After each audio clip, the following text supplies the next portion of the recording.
Баршаңызға сәлем. Сіздермен бірге дәрігер невропатолог Ақжарқын Сыдықасқызы. Бүгін сіздермен фибрилді тұрсылар туралы сөйлесетін боламыз. Фибрилді тұрсылар не үшін пайда болады, қандай түрлері бар, алдын алу үшін не істеуіміз керек, және де емі қандай. Осы туралы толық мәлімет алатын боласыздар. Видеоны міндетті түрде соңына дейін көріңіздер. Алдымен менің каналыма тіркеліп, подписаться деген батырманы басып, уведомление деген значокты басып, каналда бірінші болып жаңа видеоларды көріп отырыңыздар. Каналда лайк басып, комментариялар жазып, маған обязательно подписка жасап отырсаңыздар, сіздерге үлкен алғыс айтамын. Өйткені мені көретін адамдар 95% маған тіркелмей көреді екен. Сондықтан тіркеулеріңізді сұраймын. Ал енді фибрилді тұрысулар туралы айтайық. Фибрилді тұрысу дегеніміз біздің ағзамыздың температураға, яғни жоғарғы температураға тұрысу ретінде реакция беруі. Бұл тұрысуды шақыратын біздің ағзамызда қабынуға қарсы интерлейкен 1, интерлейкен 6 деген клеткалардың көбеюінің әсерінен осы тұрысу ұстамасы ұстайды. Бұл туралы мен ақштың статьяларынан бірнеше дәлелденген источниктардан сіздерге оқып айтып отырмын. Өздеріңіз бір қарап шығамын десеңіздер, описанияға ссылкасын тастап кетемін. Осы ссылкаға қарап өздеріңіз де оқып шықсаңыздар болады. Енді фибрилді тұрысудың негізі қоздырғыш факторлары болады. Қоздырғыш факторлары ол бізде көбінесе ең жиі кездесетін ол тұмау вирусы. Тұмау вирусы, аденовирус, энтеровирус, герпес вирустары және де баланың іште жатқан кезде әртүрлі анасынан берілген инфекцияларының әсерінен және де егер балада генетикалық уровеньда тұқым қуалайтын жаңағыдай фибрилді тұрысу, яғни ата-анасында болса, бауырларында болса, балада да бұл гендік уровеньда мутацияға ұшырап, осындай тұрысу ұстамалары болуы мүмкін. Және де фибрилді тұрысуға бізде әртүрлі ағзада дефициттер, жаңағыдай дефициттер де фибрилді тұрысуға фактор болып есептеледі. Мысалы, анемия немесе цинктің ағзада тапшылығы бізде фибрилді тұрысуға жаңағыдай предрасположенность дейді ғой, яғни жиі осы ауруға шалдыққан кезде ұстауы мүмкін. Және де кейбір ағзада мысалы қант деңгейі түсіп кетсе, немесе кальцийдің деңгейі түсіп кеткен жағдайда, немесе жоғарылап кеткен жағдайларда тоже тұрысу ұстамалары болуы мүмкін. Енді бұл фибрилді тұрысулардың негізі ең жиі 3 түрі бар. 3 түрі кездеседі.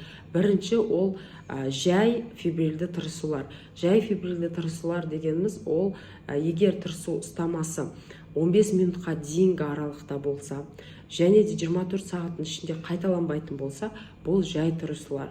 Бұл негізі жалпы фибрилді тұрысулардың 70%-ын құрайды.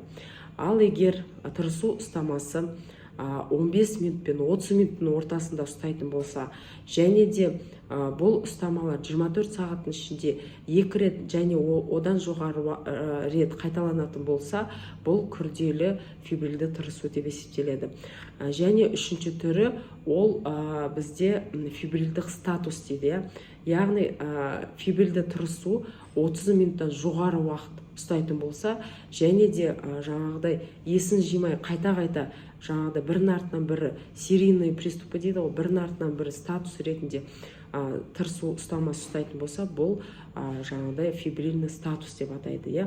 Бұл өте ауыр түрі. Осы жай түрі бізде 70% кездеседі дедім, күрделі түрі бізде 25% кездеседі, ал фибрильді статус бізде 5% кездеседі. Ең қауіптісі ол фибрильді статус.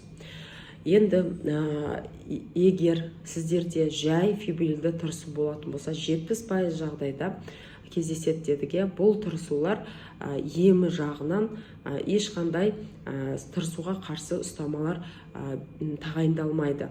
Және де зерттеуге келетін болсақ, МРТ, ЭЭГ сияқты зерттеу әдістері бұл кезде жасалмайды. Тек қана ағзасында қандай дефициттар бар, соны орын толтырасыздар. Анемиясы бар ма, витаминдер жетпей ма, минералдар жетпей ма, ағзасын тексересіздер. Және де жаңағыдай, егер қандай вирустан осы тұрысу ұстамасы ұстады, сол вирусты емдейсіздер. Ал күрделі және де фибрилді статустық түрінде кездесетін болса, бұл кезде міндетті түрде баланың басын МРТ-ға түсіреді, электроэнцефалография әдісін жасайды, және де фибрилді статус түрінде де осы зерттеу әдістері. Кейбір жағдайларда фибрилді тырысу эпилепсияның алғашқы бір белгісі ретінде көрініс беру мүмкін. Яғни бұл фибрилді тырысулар кейін эпилепсияға да ауысу қаупі бар. Бірақ бұл өте аз пайызда кездеседі, және де тырысуға қарсы препараттарды біз профилактика ретінде вальпроевая кислота дейді, вальпрой қышқылы, карбамазепин және тағы да басқа тырысуға қарсы препараттар беріледі. Бірақ бұл препараттарды дәрігер міндетті түрде дозасында барлығын өзі тағайындап беру керек. Және де бұл тырысу ұстамалары бізде жаңағыдай қорытындылай келетін болса, доброкачественный дейді, яғни болжамы жақсы, балаға ешқандай жаңағыдай неврологиялық ешқандай ауытқу бермейді, және бұл тырысу ұстамаларымен жақсы бала 5 жастан асқан кезде 70% жағдайда өз бетінше қойып кетеді. Ал кейбір жағдайларда әрине бұл ауыр эпилепсияның түріне ауысуы мүмкін, немесе жаңағыдай белгілі уақыт профилактикалық дозада тырысуға қарсы препараттарды ішетін болсаңыздар, бұл тырысу емделіп кетуі мүмкін. Міндетті түрде, егер бұндай тырысу ұстамасы ұстайтын болса, ағзасында жалпы қан анализі, жалпы зәр анализі, қан деңгейі, цинк, одан кейін барып кальций деңгейі, магний, фосфор, осы микроэлементтердің барлығын тексеру керек.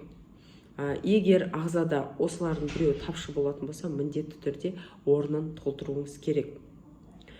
Қорытындылай келе, фибрилді тырысу доброкачественный процесс. Сондықтан көп жағдайларда өз бетінше 5 жасқа дейін емделіп кетеді, жойылып кетеді.